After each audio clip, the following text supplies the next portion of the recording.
Interoperability has long been a buzzword in healthcare, but it's finally coming to life. In an ideal world, our healthcare system would exchange timely, high quality data to empower patients, improve clinical quality, and keep costs under control. So, how close are we to retaining that reality?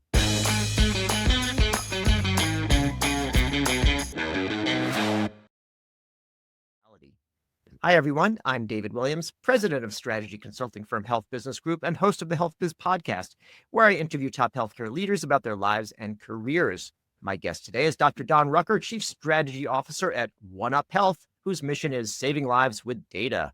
Do you like this show? If so, please subscribe and leave a review. Dr. Don Rucker, welcome to the HealthBiz Podcast. Thank you, David. We're going to be talking about One Up. But before that, let's start and wind the clock back a little bit, all the way back to childhood, if you don't mind. And I'd love to know a little bit about any, childhood influences that have stuck with you. Any notable stuff about your childhood? I'd love to hear about that. When I went off to college, my dad, who was a physicist, who designed blasting caps, so very obsessive compulsive. Yeah. He told me there were two things he didn't want me doing. And, I'm thinking sex, drugs, and rock and roll are three things. Yeah. Well, what two out of those three would he not want me to do? And the surprise was he didn't want me to taking any courses in programming or in statistics. Again, my dad's a physicist. Yeah. I was puzzled. And his comment, which has, large elements of truth, but maybe not fully truth, was, well, programming, you'll learn it when you need it, which I don't these days believe. And statistics, if you need statistics to show something, it's probably not true. Yeah. Okay. At any rate, so I don't know, maybe it's rebellion, but, my career is based on computing and statistics with a dose of healthcare thrown in. So, well, that makes good sense. So my dad had, like these backgrounds, can, I think, be influential. So my dad is a social psychologist, and his faculty advisor at Harvard was Timothy Leary. Oh my goodness, yes. So in high school, I could at least say, hey, I don't need to try anything, I don't need to rebel against my parents, with drugs. And then when I was in college, I was studying economics, and my dad, he really didn't want me to be an economist or a lawyer. So I'm neither one of those really, but in any case, nice. All right. Well, you have had plenty of education. Visited most of the Ivy Leagues along the way. And I also noticed in your career, you seem to pair usually a business job with an academic appointment. So what's been your whole sort of, if I've got that right, sort of your, educational path and what you've done kind of career-wise earlier on? Yeah, I would say actually the thing I've always tried to do, and we can talk about what got me started on this, but is to pair a clinical job. Yeah. Often sort of academic, light academic, depending, with a corporate job. Got it. And so, other than the, first bit at ONC, I've been lucky enough to be able to manage to do that my entire career. So one I saw was Data Medic and EI. What was that about? So when I graduated from Stanford's medical computer science program, so this was after residency, right? Most people who do a medicine residency actually, want to become a cardiologist, right? Maybe primary care, or, some proceduralist. I wanted to change American healthcare. Yeah. Was my goal. Modesty, I suppose, was not one of the top considerations there. And that actually, honestly, all came out of when I was starting med school. I thought about, should I go to business school? Should I go to med school? Standard career, lack of imagination type of choices. And then when I got to med school, I realized almost immediately the American healthcare system was utterly inefficient. This was on the wards of Penn's main teaching hospital, University of Pennsylvania. And as a first-year student, you look around. Of course, you know, this is the one time when, you have fresh observational powers. That's You right. haven't been acclimatized. You're a brand new student. You got the fresh white student coat. You're scared shitless. What am I going to say to the patient? Oh, I'm going to touch the patient. You know, I mean, you're just sort of, all kinds of commotion, at that very beginning. But looking around, I mean, you can just sense it, even as a, whatever I was at the time, 23-year-old. Wow, this is inefficient. And this was now 1978. Yeah. So healthcare wasn't anywhere near the mess it is today, but the mess was already moving pretty rapidly at that point. And so at that point, I always had in the back of my mind, I'm going to see if I can fix this somehow.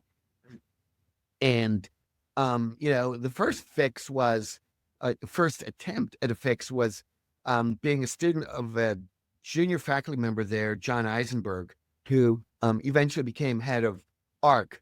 But he was sort of a Pied Piper, totally charismatic. He was literally a first-year faculty member. Yeah. There were a couple of us, and he was talking about the appropriateness of lab tech, right? And it was all like little squat stuff, nothing like prior auth today. And, what you could spend in healthcare back then was like de minimis, right? CT had just started. There was no MRI.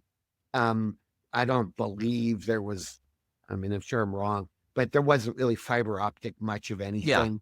No monoclonal antibodies, a handful of medications compared to today. I thought, wow, we'll just build decision trees. Yeah. And that was sort of John's early learning. Again, he was only a couple years older than I was. And so we'll build decision trees and we'll help those, everybody, do the right thing. Okay, now that sounded like a viable plan.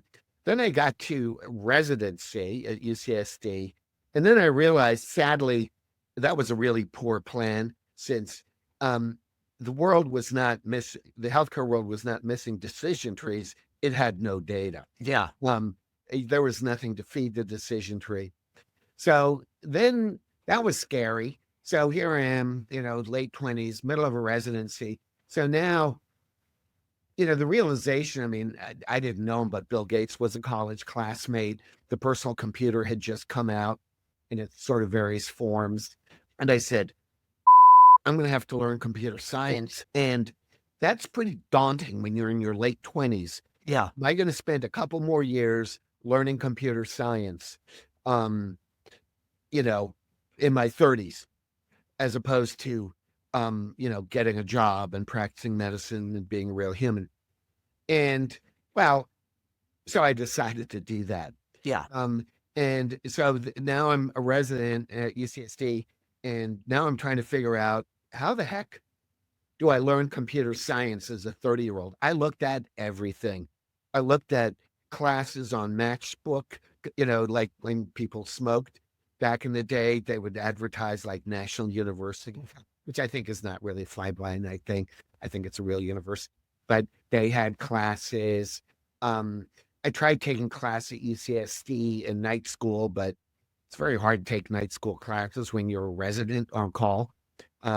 You don't get to go to too many of the classes. And I ended up through, luck and fortune and maybe good grades or whatever, being able to roll a joint degree at Stanford in a brand new medical computer science program and also get into Stanford Business School. I might have done those things totally separately from each other. But I was able to roll that into a program. And again, finding out about the medical computer, I mean, everybody knew about Stanford Business School, but finding out about the medical computer science program was writing letters on a typewriter to various people to describe what I wanted to do. And they said, oh, do this. So anyway, I did that early AI with Ted Shortliff, who invented rule-based expert systems, and had just a great education. Did the entire undergraduate Stanford computer science curriculum, except for compilers, which I've since learned. And then Data Medic was my first job.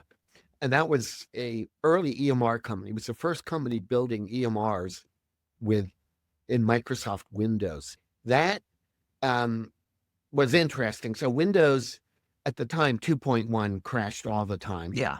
It was an absolute nightmare to program or to demo or to do anything in. But so I was employee number 6. Guy named Paul Gertman founded that. Great guy. Unfortunately, passed away. We were the first people to use Dragon in healthcare. Yeah. So, now that's Nuance, and it went through a whole bunch of yings and yangs and learn it in Houseby and, a bunch of other stuff. But so we actually built a purpose-built language to marry speech recognition with templates. Kurzweil had done a version of that, but I think we were the first to do it formally as a programming language. Heady times, didn't work out for a couple very simple business mistakes that were absolutely unforced errors, but I wasn't in control of the company, so there we go. That sounds good. Well, I want to make sure we leave plenty of time to talk about OneUp. So I'll just say you've had an illustrious career from that point of data medic forward, and including a stint as head of the Office of National Coordinator of Health Information Technology for HHS. And then at OneUp, I'd love to hear a little bit about just what does the company do, and why were you attracted to it? Obviously, the variety of things that you've done up until this point.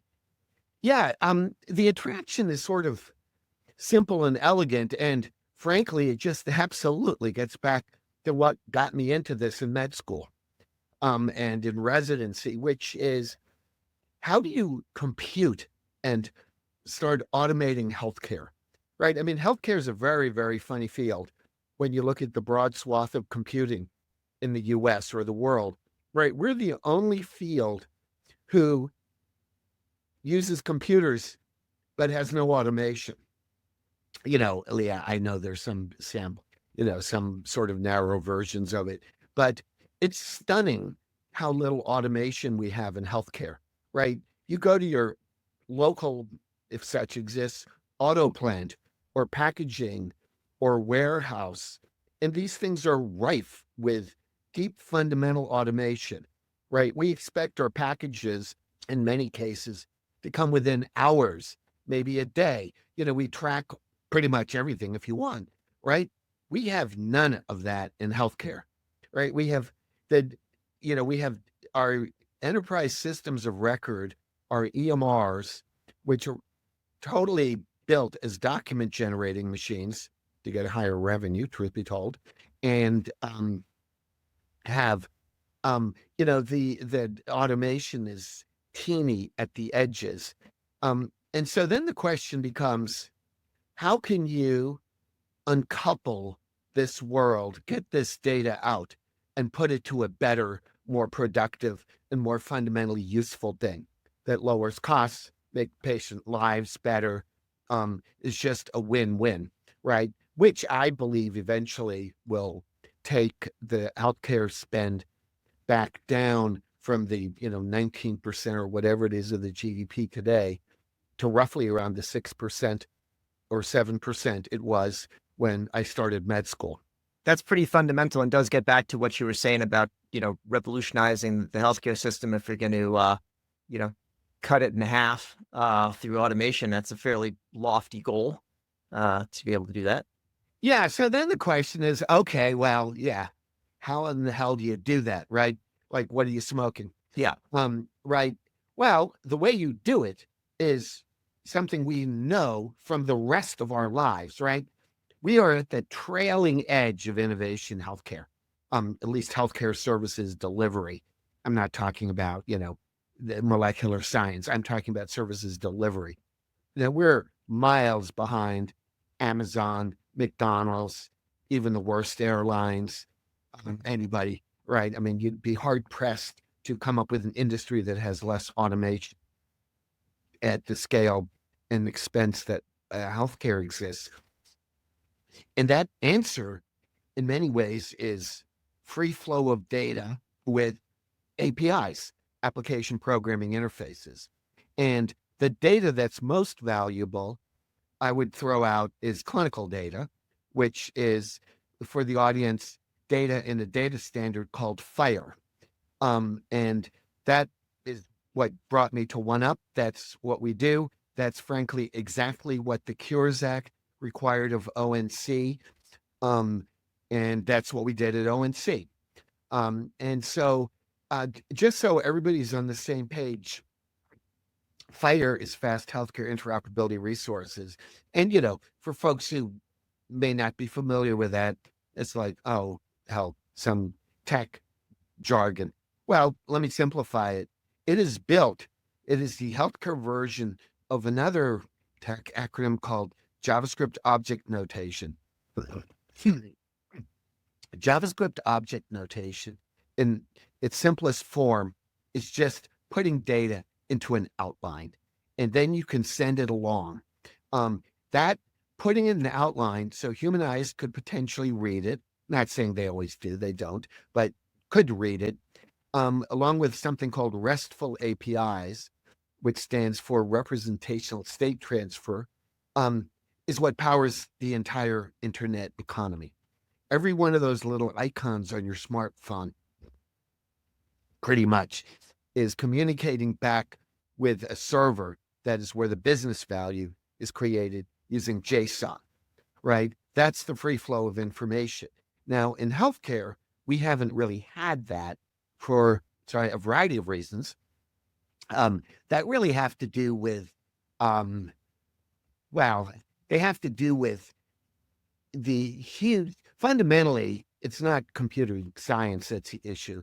It's our payment system, and since all of the big delivery systems to not share data.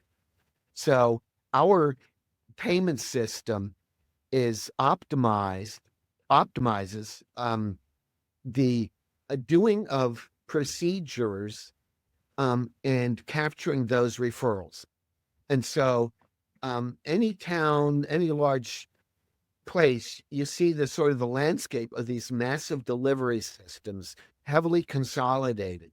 And the economic imperative of their consolidation is simply to capture all referrals, primary care docs, anything they can get their hands on, because their margin is generated by not letting the high margin procedures go elsewhere. Yeah. If a high margin procedure goes elsewhere, that is called leakage, which is a very different concept of the same thing in the consumer world. In the consumer world, that's called choice. Yeah. In healthcare, it's called leakage. And maybe that Orwellian distinction is all you need to know. So all of these systems naturally gravitate to software, in many cases from a certain vendor, that is designed to be inward looking and not to share data, because in fact, these people have built their entire business on not sharing data. Now, they can't totally get away with not sharing data. So we have sort of faux interoperability. The biggest current thing there is TEFCA, which is another acronym, the quote unquote Trusted Exchange Framework Common Agreement. It is a privacy destroying thing that violates every modern notion of security. I don't know if we can get to that, but that's a whole other issue.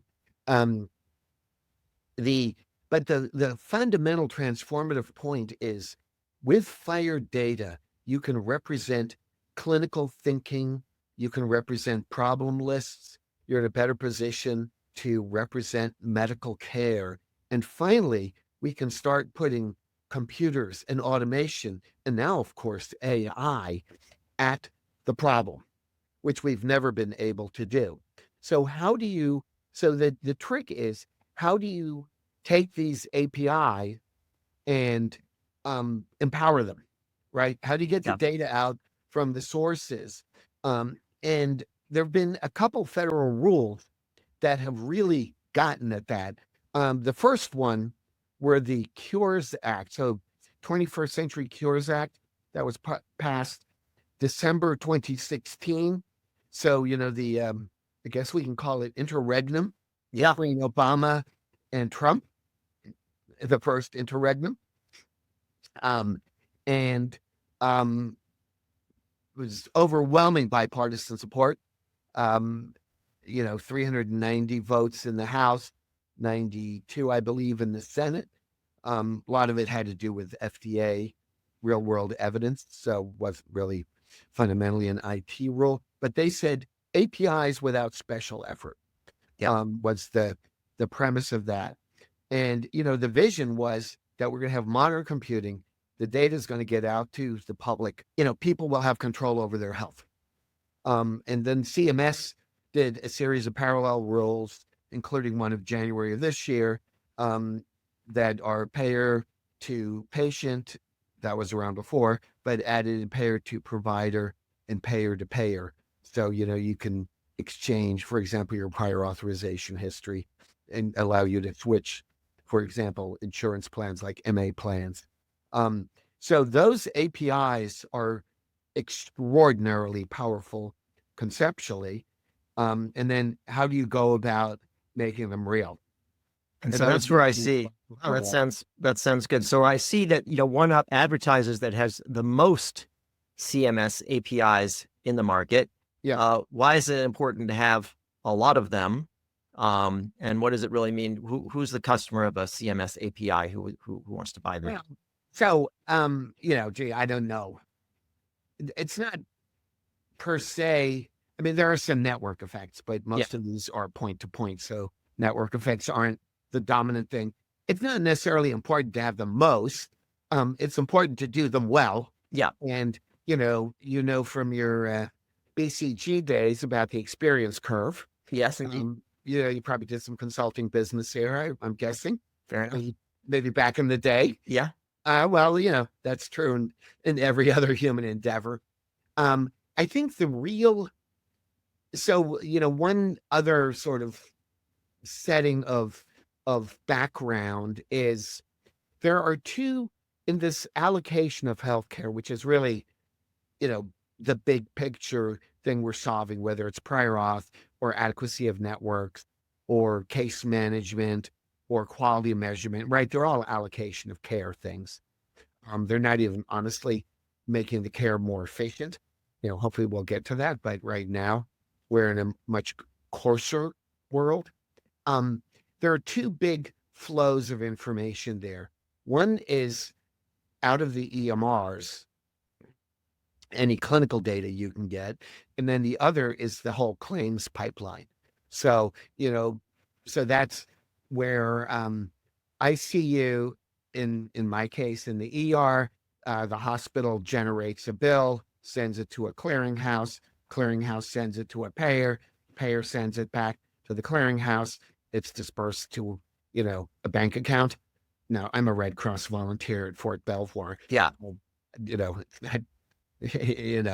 not generating a lot of bills, but that's the way the way of the world. So you have claims data, you have clinical data. The IT abyss has historically been clinical is in one language, or not at all, right before fire, not really at all, other than for imaging and blood test type of results. And claims are in a totally different, the X12 electronic data format. So all of the data forms, explanation of benefits. What fire allows is these things to finally all be in fire. So if you have them separate, it's very hard to compute about the value of healthcare, right? I mean, value, the most basic consumer thing is what you pay and what you get. Yeah. And what you pay is dollars, aka claims, and what you get is clinical care. Well, if you can't tie the claim to the care, the whole search for quality in healthcare, which we've been on for 25 years, is honestly a little bit fatuous. Payers are now, through these CMS APIs and through their access, not that they've used it much, of clinical data, which they have a right to and can also write network contracts to more freely get through APIs or the bulk fire API process. Finally, payers who have been delegated to allocate care, right? Whether it's commercial, whether it's MA, Yeah. or actually fee for service. They need data to do that. And finally, they have it. And that's the huge innate power and beauty of Fire APIs. Got it. That So how that's does the API help address a friction that you hear a lot about, which is prior authorization? Yeah, this gets a lot of yeah, attention. A lot of probably the topics you're discussing about the lack of automation relate to yeah, that as well. What's the relationship between the yeah. APIs and not prior auth? So that's a superb example, and it's, I mean, politically the hot spot. I mean, I just saw something in Modern Healthcare this morning. I mean, you can barely go 3 or 4 days without some commotion about prior authorization, and sometimes, as we know from the recent, United Healthcare shooting, in a horrific kind of way, um, it's ultimately allocation of care, right? It is ultimately who's going to get what care, right? That's what this is about. I mean, you can give it a name on narrow network, prior auth, or Yeah. utilization management, or quality measurement, but ultimately all comes down to who gets what, and how do we provide care, and hopefully in a way that is efficient, um, and morally the right thing to do by patients, and fits the thereby the grace of God go I type of thing that I think sort of John Rawls, theory of justice back Yeah, back some time ago. back 50 years ago. Hopefully it fits that.